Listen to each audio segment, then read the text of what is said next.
Good evening, ladies and gentlemen. Good evening and welcome to the Dennos Museum Center at Milliken Auditorium. I'm Gene Gentleman, Executive Director of the Dennos, and we're very pleased to have you here this evening for the opening of two wonderful exhibitions, Into the Arctic, the work of Cory Trépanier, and Myths, Legends, and Stories, the sculpture of Abraham Rubin. And before I forget, my store manager, Terry Tarno, wanted to remind you that she has plenty of relevant merchandise related to the two exhibitions for you to peruse in the store following the presentation. Our exhibitions this evening have one common connection. They represent artists from Canada. And Canada is celebrating its 150th anniversary. So it's a perfect time to have all of this come together at the Dennos. We want to thank Cordia here in town for hosting our visiting artists and the Canadian government via the Canadian Consulate in Detroit for supporting this evening's reception for the opening of these two wonderful exhibitions. And we are pleased to have with us from the Consulate this evening the Consul General of Canada, Douglas George. So would you please welcome Douglas George to say a few words.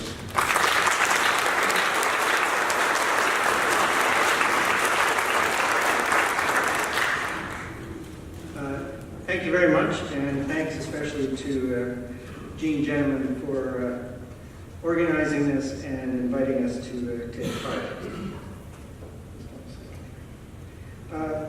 First of all, I'd also like to recognize and welcome Cory Trépanier, the Canadian artist who painted those magnificent paintings that introduced you to the North, introduced you to the Arctic. This is an exhibition that started at the Canadian Embassy in Washington and has been to 8 cities now, I believe, and we're hoping it'll get to a few more. Pour les francophones ici, Mme Cory, bonsoir, je suis très heureux d'être ici ce soir. I'm really pleased to be here in order to help open this exhibit. It's just a fascinating place to be, and in Canada, we're all fascinated with the North, but there's one particular group that gets a very special introduction to it. When foreign ambassadors who are posted to Canada talk about their favorite part of the posting, it's not necessarily poutine, it's not necessarily great Canadian whiskey, it's the ability to be taken up on a first-hand tour of Canada's North. And every year, Global Affairs Canada, our Foreign Affairs Department, offers a northern tour to a few select diplomats, and those lucky enough to go on and get introduced to the amazing things that you were able to see tonight.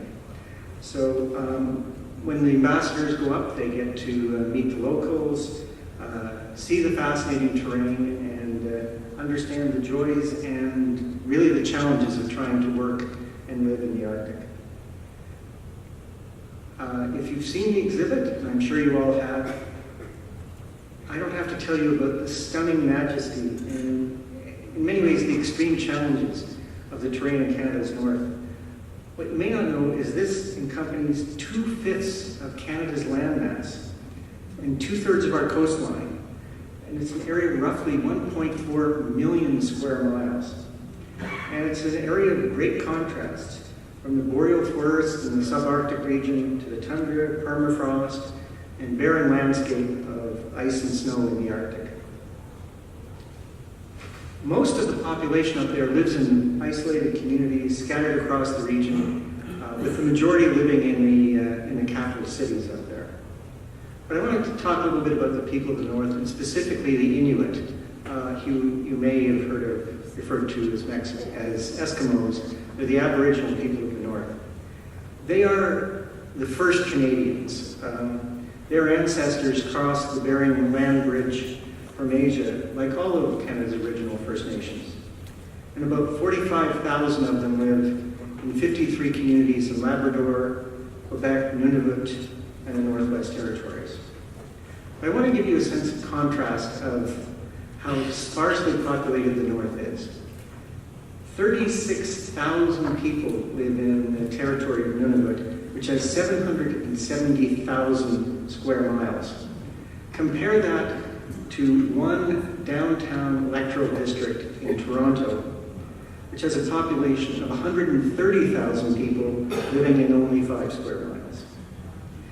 Now, traditionally, in the past, the Inuit supported themselves by hunting fish, sea mammals, land animals for food, heat, light, clothing, tools, and shelter. Little was wasted.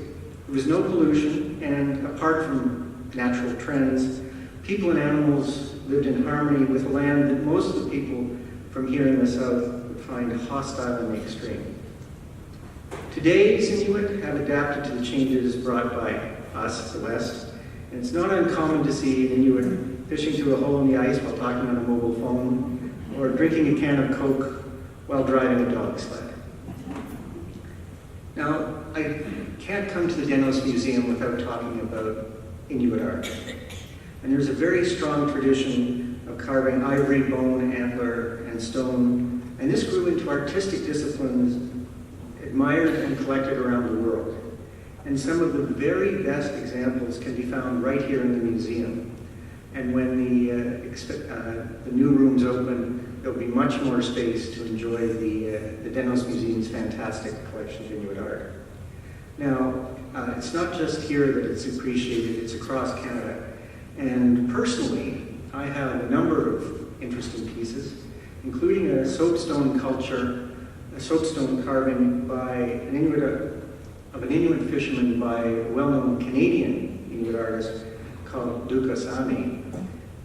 Also coincidentally, my other favorite piece from the North, and this shows how good a diplomat I may be, I also have a drawing of seals on ice by an American artist, Robert Mailcock.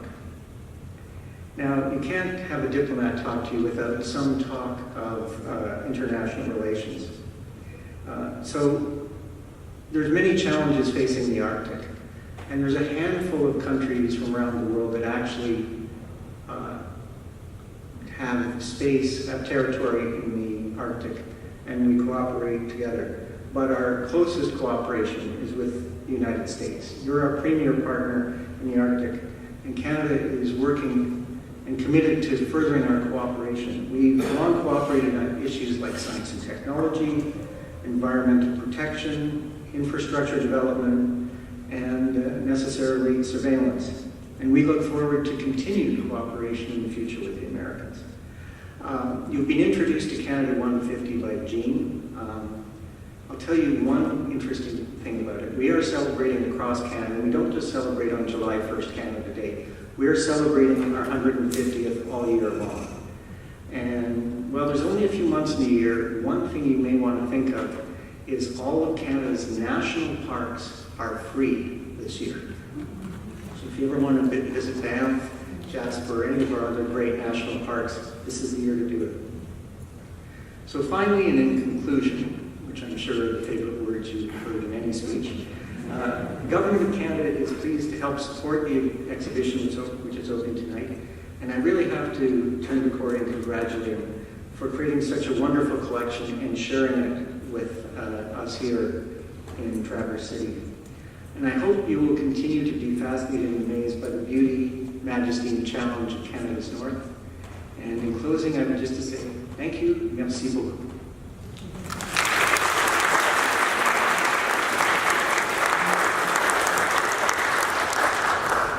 Thank you, Dennos.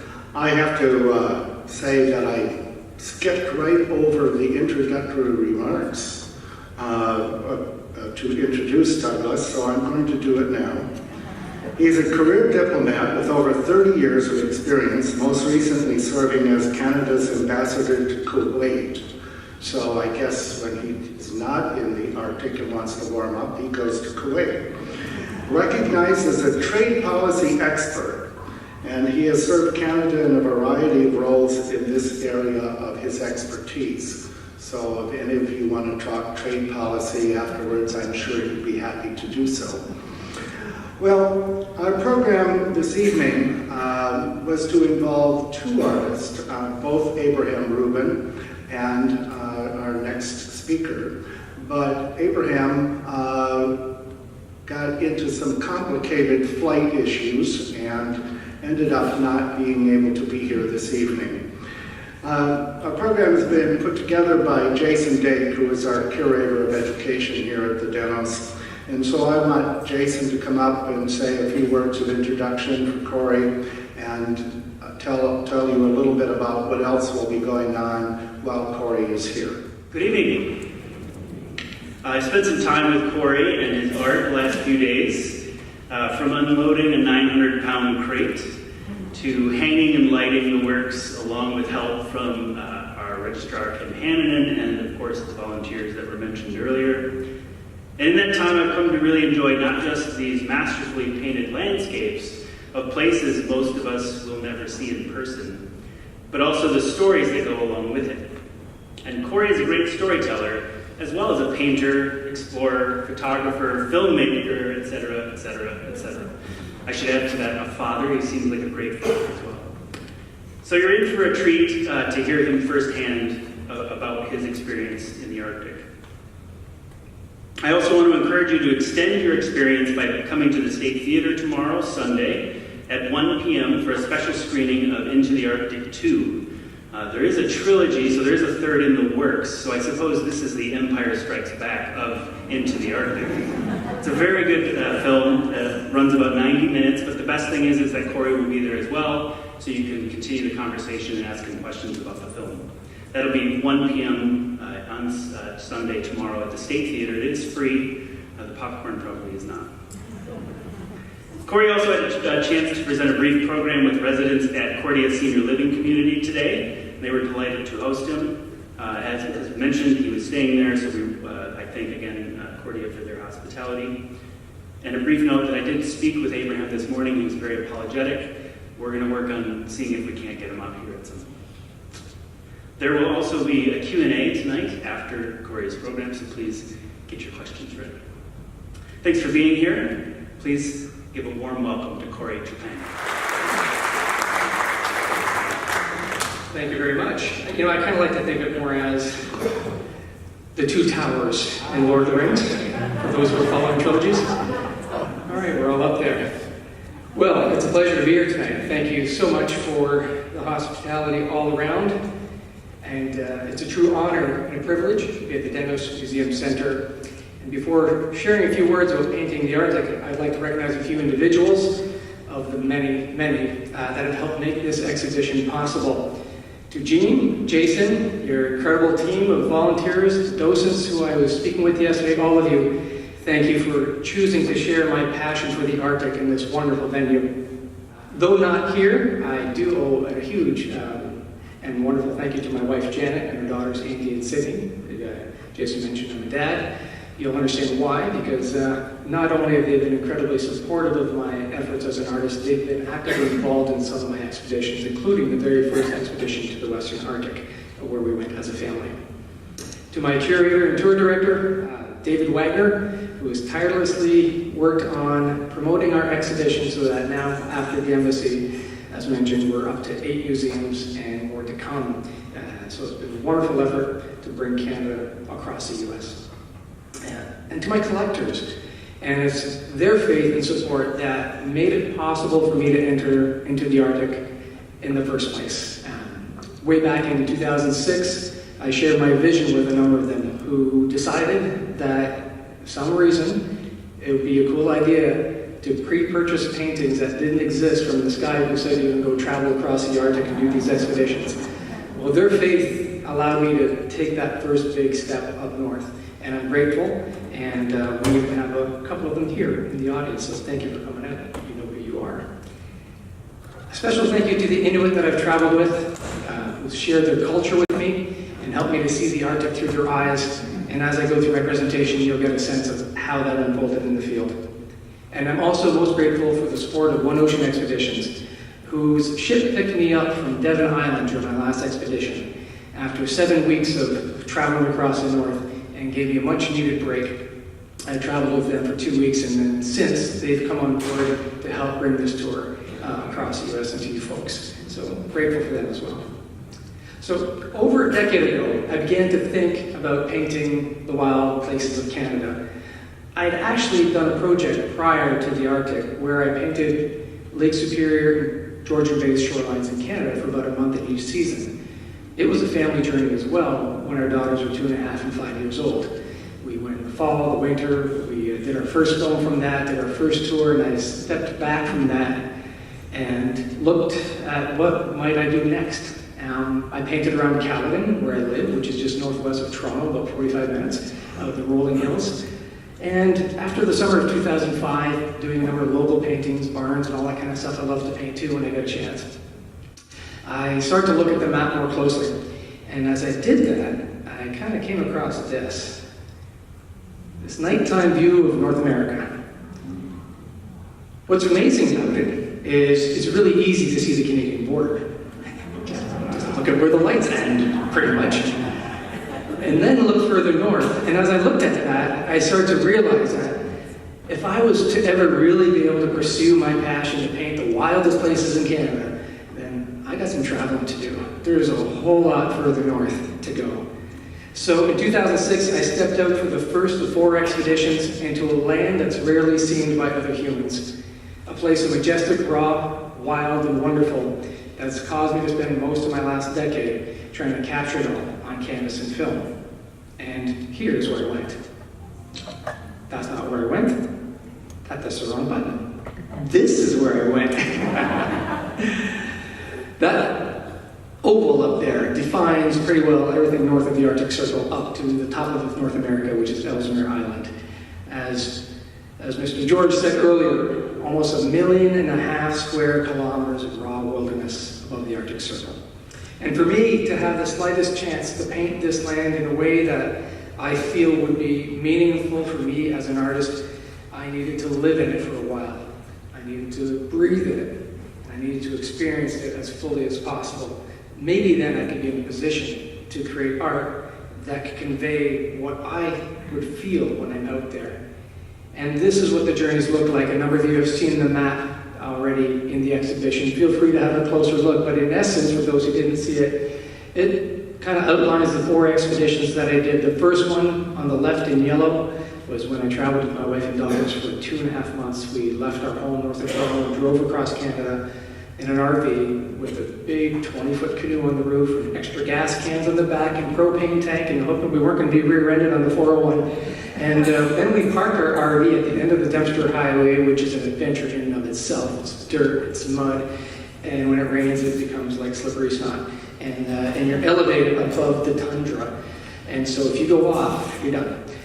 But anyhow, we parked that, and then we went further afield, and we flew to the right, if you follow that yellow line, to a little Arctic community called Polituck, 300 people. From there, we traveled with an Inuit gentleman by boat for an hour, and we met up with 2 Inuvialuit gentlemen from the community in the Western Arctic. They tend to go by the name Inuvialuit as opposed to Inuit.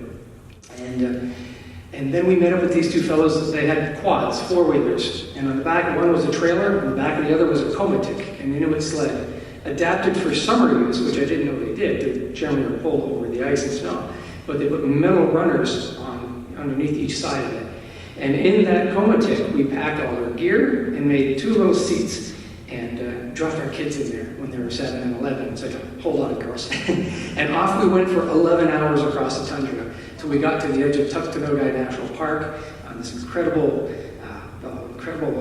land mass that's surrounded overlooking a canyon. Anyway, as you can see, I could go on a long time about this, which is why I made films from it, so I won't keep you all night. But it was an incredible journey. Went back to Inuvik, and then I flew up to the very northwest corner of Ivavik National Park that borders on Alaska and the Arctic Ocean. And that was the first journey. It was followed up by 3 more. The orange one on the right was a month in Baffin Island, the 5th largest island of the world. I traveled to a variety of incredible places there. And my 3rd expedition is the Blue Line. That took me probably the furthest I've been in the Arctic, and that is all the way up to Ellesmere Island. Now, just to give a sense of scale, to get to Ellesmere Island, you don't just grab a ticket and go. You probably figured that out looking at where it's at. But essentially, we fly from Ottawa And there's a little dot where the red and the blue and everything meets. So that's Iqaluit, the capital of Nunavut, the biggest city in all of the Arctic. It's about 8,000 people now, I think. Then you take another plane and you go another 3 hours. And then you make a little turn from that point and you do another plane for another 3 hours. And that's a twin otter by that point. So the planes are getting a little small. And the twin otters have the big rubber bouncy tires. And it happens over the course, in our case, of 3 days, because you just don't do this all in one shot. So 3 days, 3 flights, 9 hours, and I can remember stepping off the plane onto the land thinking, I'm still in Canada. And it gave me a true sense of just how vast it is up across the Arctic. And that journey went on to other places in the Arctic, the South Central Arctic and further. And the last one was just a couple of years ago, the Red Line. And that, I covered the most ground I ever covered. Starting with the Western Arctic up there, the top of the Red Line, is the Thompson River, the most northerly navigable canoe route in North America. In the case of that park, which is Olivec National Park, and Kintinnerpack National Park at the very top of the Arctic, the people I traveled with, in this case in Ellesmere, was just my brother and I for a month. And in the other place, I had a cameraman, my brother, and a buddy, so those 4 of us. In each case, we were the only visitors in those national parks that year. There were some researchers, perhaps, up in the Arctic, and I think there were 6 other park staff who did a canoe trip down to Thompson as well, because they were doing some of their own sort of checking things out. But as far as visitors go, we were in it. And it's truly gave me a sense that, okay, maybe, you know, these are places that few people see. And it's over the years, this kind of stuff has been driving me to want to share it more, understanding just how unique it is and how rare it's seen. And I've traveled around a bunch of other places, and we'll see some images from that too. So the expeditions ranged from a month to 2.5 months, and with a pack full of painting gear, filming, camping gear, I traversed about 40,000 kilometers through 6 Arctic national parks, 16 Arctic communities, and explored countless places in between.